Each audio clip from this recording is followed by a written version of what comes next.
Hello and welcome to the session on features and characteristics of medieval philosophy. Medieval philosophy, as we have seen, had gone through several phases starting from patristic period to the period of high Middle Ages. These phases were marked with important historical events and as a result they impacted the features of medieval philosophy.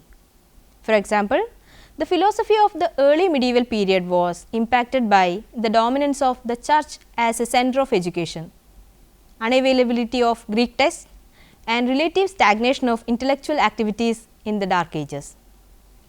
The philosophy of the high Middle Ages, on the other hand, was marked with an increased revival in intellectual activities, the availability of Greek texts, rise of scholasticism and the emergence of early universities.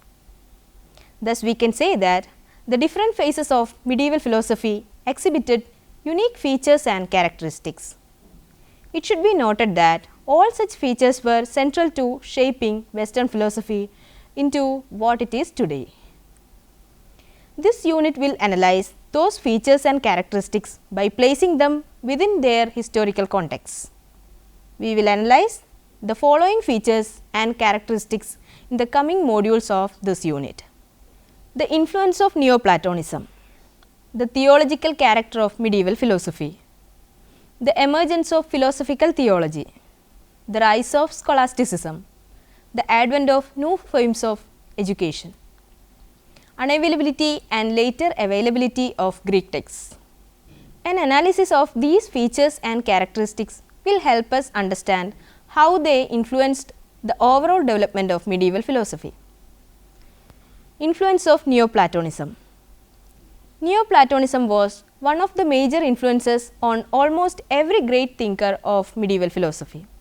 It was a school of mystical philosophy that emerged during the 3rd century. The term Neoplatonism was invented by 19th century historians to distinguish the ideas of Roman and Greek Platonists from the ideas of Plato himself. The key feature of this philosophical school was the mystical interpretation of Plato. It is generally agreed that an Egyptian philosopher named Plotinus founded this school. He was an influential figure of the classical period and his ideas inspired many thinkers throughout late antiquity and early medieval period. Metaphysicians of pagan, Christian, Jewish and Islamic traditions drew heavily from his philosophical ideas. As the name suggests, Neoplatonism was based primarily on the ideas and writings of Plato and early Platonists. As a school of philosophy, it gave more emphasis to the spiritual and cosmological aspects of Platonic thought. It also tried to combine Platonian philosophy with Jewish and Egyptian theology. It was Plotinus who reshaped and redefined Platonic philosophy into Neoplatonism. Another great Neoplatonist philosopher whose influence can be seen in medieval philosophy was Porphyry of Tyre. His famous book Isagoge, which was an introduction to Aristotle's famous work titled Categories, was translated from Greek to Latin by the medieval philosopher Boethius. It was used as a standard textbook for logic throughout the medieval period. Disdain for the material world was one of the strongest themes of Neoplatonist school. In his works, Plato made a distinction between the world of tangible things and the world of forms. According to him, the physical world was changeable and imperfect, while the world of forms was constant and perfect. Plotinus used this distinction to explain the presence of evil. Since the physical world is one that changes constantly, it can never be fully known. True knowledge can be attained only by thinking about the perfect forms. Using this distinction, the Neoplatonists described the relationship between body and soul. They proposed that the soul is eternal and perfect, but it is trapped inside an imperfect body. So, if the soul can realize its true perfection, it has to break free from the imperfect body. This argument put forward by the Neoplatonists influenced the thinkers and theologians of the early medieval period to a great extent. The major medieval philosophers who were influenced by certain strands of Neoplatonism include Augustine, Boethius, John Scotus Erigena, and Bonaventure. Another key feature of Neoplatonism is its pantheistic nature. Neoplatonist thinkers didn't make a distinction between the God and the world. Instead, they considered all existence as emanating from a single source, which that called the One. They also believed that an individual soul can be mystically united with this single source. According to them, an individual could climb the ladder of being through the contemplation of the divine. Christian Neoplatonism. The name Christian Neoplatonism is self-evident and tells us what it is all about. It, as the name suggests, was the intersection of Platonism, Neoplatonism and Christian doctrine. Most of the philosophers of early medieval period were deep rooted in theology. Also, medieval period witnessed the strong influence of the church, Christian institutions and biblical doctrines. It was natural that these theologians were influenced by Neoplatonist ideas. It was also natural that they tried to synthesize Christian doctrines with Neoplatonist thoughts. The result was Christian Neoplatonism, which was founded by St. Augustine of Hippo. However, it should be noted that Augustine eventually turned away from Neoplatonist ideas. The theological character of medieval philosophy. Another important defining feature of medieval philosophy was its theological character. The medieval period is generally regarded as a period of great philosophical development which was heavily influenced by Christian theology. It is interesting to know that almost every thinker of medieval period were preoccupied with theological concerns. Most of them didn't even consider themselves as philosophers. One such thinker of the medieval philosophy was Thomas Aquinas. He criticized philosophers for always falling short of the true and proper wisdom to be found in Christian revelation. But the medieval thinkers used the ideas and techniques of the classical philosophers to find answers to difficult theological questions. The works of medieval thinkers exhibit three distinct characteristics. Firstly, they used logic, dialectic and analysis in their philosophical attempts to discover truth. Secondly, they respected and were influenced by the insights of ancient philosophers, especially Aristotle and Plato. Thirdly, they tried to coordinate the insights of philosophy with the teachings of theology. This way, tried to resolve the conflicts between philosophy and scriptures. The predominance of theological themes in medieval philosophy. Since medieval philosophy was centered on theology, we can see a lot of theological or biblical themes in the writings of medieval philosophers. The relation between faith and reason was one of the most heavily debated themes of the medieval period. Different thinkers of the period were of different opinions with regard to this much controversial topic. Jewish Islamic thinkers such as Avicenna and Averroes were more on the side of reason.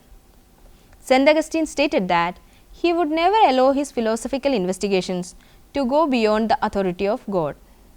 To him, the solution to the problem was to first believe and then seek to understand. Thinkers such as St. Anselm took an approach that allowed for both faith and reason. Another major theological theme taken up by medieval philosophers was the incompatibility between human free will and divine predetermination. Other themes include the nature of God, faith, divine illumination, existence of God and the presence of evil. These themes will be discussed in detail in the next unit. Philosophical theology. Many greatest philosophers of the medieval times were highly trained theologians, but in their work they addressed important philosophical issues. Moreover, they took a philosophical approach to understanding the world. They used philosophical ideas, arguments and highly sophisticated logical and conceptual analysis in their works.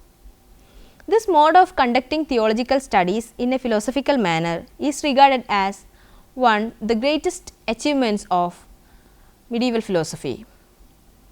This method is called philosophical theology. Though Christianity is not philosophical doctrine in itself, it greatly influenced the medieval philosophical worldview. The role played by theology in shaping the course of philosophy can be seen in two different realms. Firstly, as we have already seen, Christian texts and doctrines served as the most important subject matter for philosophical thoughts and discussions. In addition to this, the central claims of Christianity forced medieval philosophers to come up with an exhaustive account of reality. It also made them deal with the aims and methods of the philosophical enterprise. Seen from this angle, we can say that Christianity was taken up into the tradition of philosophy. Secondly, Christian theology added to the content of philosophy. It also changed the structure and methods of philosophical enterprise. But it should also be noted that Christianity imposed some external constraints on the philosophy of medieval times. Many a time such constraints were applied institutionally. Texts were prohibited officially, philosophical positions were condemned by Christian institutions and individuals were censored.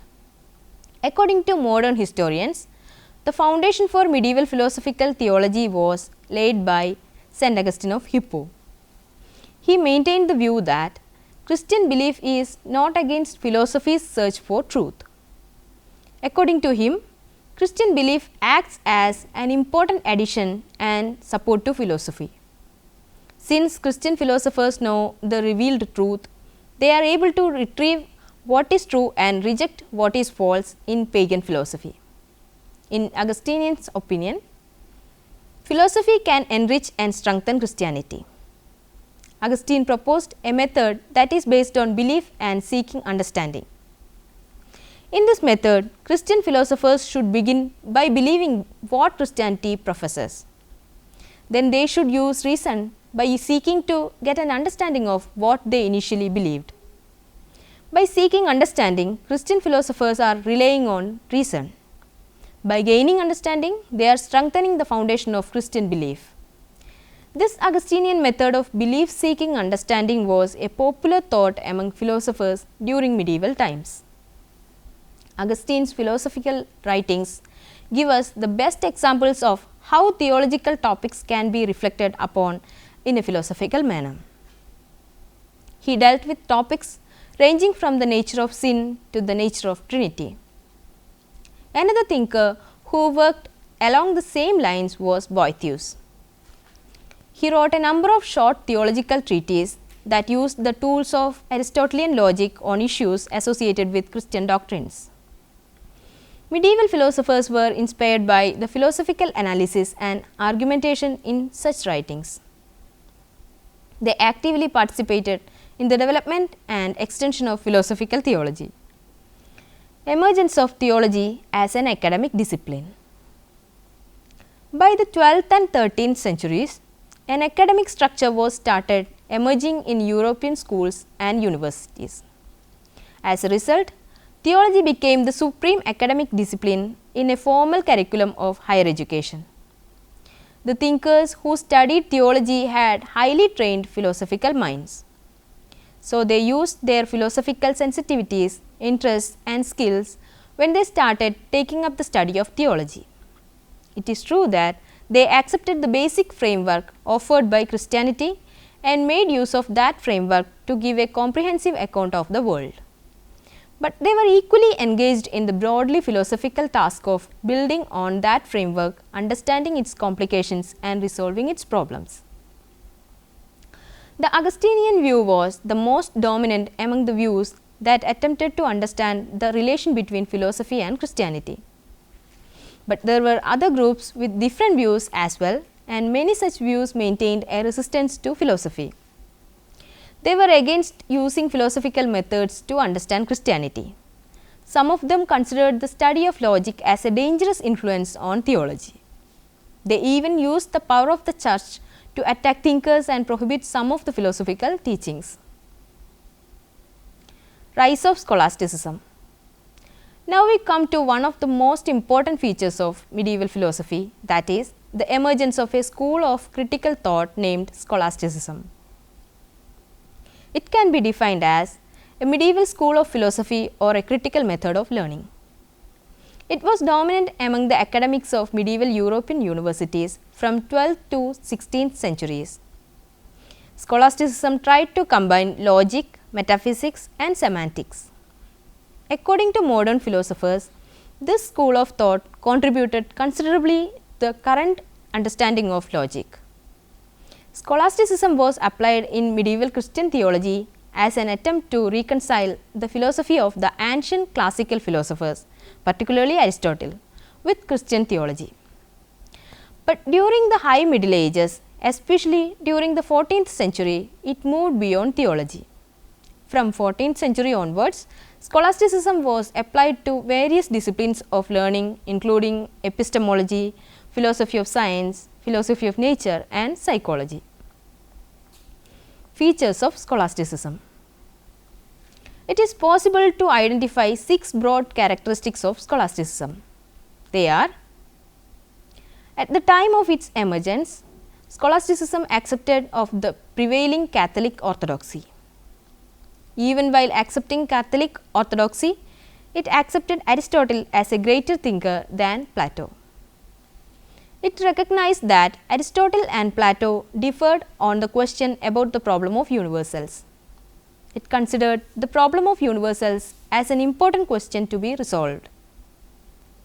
It gave heavy emphasis to dialectical thinking and syllogistic reasoning. It accepted the distinction between natural theology and revealed theology. It displayed a tendency to dispute everything at great length and in minute details. Origins of scholasticism. As we have already seen, scholasticism was originated in medieval Europe around 12th century.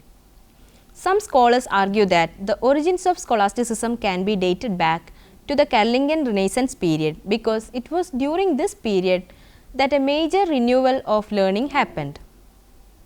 According to them, John Scotus Erugena was one of the first forerunners of scholasticism. During the 11th century, it was shaped by Peter Abelard and St. Anselm of Canterbury. However, it has been generally agreed that the high period of scholasticism was the 13th and 14th centuries. It is interesting to note that due to the importance of scholasticism, that period is even referred to as the scholastic period. You have already seen in the last chapter the major events happened in Europe during the 13th and 14th centuries. The interest in the work of Aristotle was recovered through translations and there was an increase in philosophical activities due to the rise of universities. The philosophers of the period found it necessary to reconcile this newly recovered corpus of Aristotelian philosophy with the theological doctrines of the Catholic orthodoxy. Scholasticism was central to this project of reconciling philosophy with theology. Some of the important figures of scholasticism include Anselm of Canterbury, Peter Abelard, Alexander of Hales, Albertus Magnus, Duns Scotus, William of Ockham, Bonaventure and St. Thomas Aquinas. Aquinas' renowned work Summa Theologica is generally regarded as a fine example of medieval scholasticism. Other features and characteristics of medieval philosophy. Rise of new forms of school. Another important feature of the medieval philosophy was the influence of new forms of schools. There were 4 main types of educational practices in medieval Europe. These forms of education had heavy influence on the development of philosophical ideas. 1. Monastic schools. This was a type of educational practice existed even in the early medieval period. These schools were associated with monasteries. It is important to note that some of the major philosophical works of medieval period came out of such schools. For example, St. Anselm of Canterbury wrote some of his important works at the monastic school of Bec. 2. Individual masters. From 11th century onwards, there were scholars who occasionally set up schools of their own. They gathered students around such schools. However, this practice declined by mid 12th century.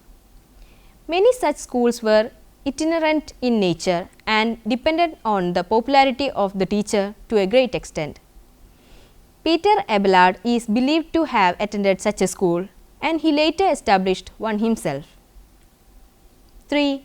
Cathedral schools. These schools were associated with the official church and were similar to monastic schools. The main purpose of these schools was to train clerics, but they taught others as well occasionally. 4. Medieval universities. According to historians, the medieval period has contributed to the modern world two major institutions, parliament and university. The medieval universities did not come into being all of a sudden. Instead, they frequently grew out of cathedral schools. For example, the cathedral school at Paris was transformed into the University of Paris by the 13th century. Let me summarize the session. Even though medieval philosophy was widely varied in its development and growth, certain salient features and characteristics can be identified. Each chronological phase in the history of medieval philosophy is marked with unique features, and some features were common to all these phases. One of the defining characteristics of medieval philosophy was the predominance of theology. Most of the thinkers during this period were preoccupied with theological concerns. The writings of medieval philosophers can be seen as falling under the category of philosophical theology. They used the techniques and methods of philosophy to resolve many theological issues. Another striking feature of medieval philosophy was the influence of Neoplatonism. The thinkers of the period drew heavily from the ideas of Neoplatonism. They tried to blend these ideas with that of Christian theology. As a result, a new mode of thinking named Christian Neoplatonism was emerged. The third characteristic of medieval philosophy was the unavailability of Greek texts during the early Middle Ages. However, almost every work of Aristotle was made available by the 13th century, which influenced the further development of philosophical ideas in the High Middle Ages. The medieval period is marked with yet another important feature, the rise of scholasticism. A related feature was the emergence of new forms of educational practices. All these characteristics defined both the nature and the content of medieval philosophy to a great extent. Now, you can try to answer the questions given here. What is Neoplatonism? What were its main features? Who were the main figures of Neoplatonism? How did Neoplatonism influence medieval theologians and philosophers? Define Christian Neoplatonism. What were the three main characteristics in the writings of early medieval philosophers? What are the theological or biblical themes that come frequently in the writings of medieval philosopher? What are the main features of scholasticism? Who were the main philosophers associated with scholasticism? Hope that you may go through the reference books given here. The Routledge History of Philosophy, Volume 3, The Middle Ages, edited by John Merenburn, Routledge, London, in 1998. Medieval Philosophy and the Classical Tradition in Islam, Judaism and Christianity, edited by John Inglis, Routledge, London, New York, in 2002. Medieval Philosophy by Paul Vincent Spade in the Oxford Illustrated History of Philosophy, edited by Anthony Kenny, Oxford University Press, Oxford, in 1994. Medieval Philosophy by Scott MacDonald and Norman Kretschmann in Routledge Encyclopedia of Philosophy, edited by E. Craig, Routledge, London, in 1998. A Companion to Philosophy in the Middle Ages by George J. E. Garcia and Timothy B. Noon, Blackwell Publishing, Berlin, in 2002. Encyclopedia of Medieval Philosophy, Philosophy between 500 and 1500, Volume 1, edited by Peter Adamson and Henrik Lagerlund, Springer, New York, in 2011. Thank you for watching this program. We can meet again with another topic soon. Till then, take care.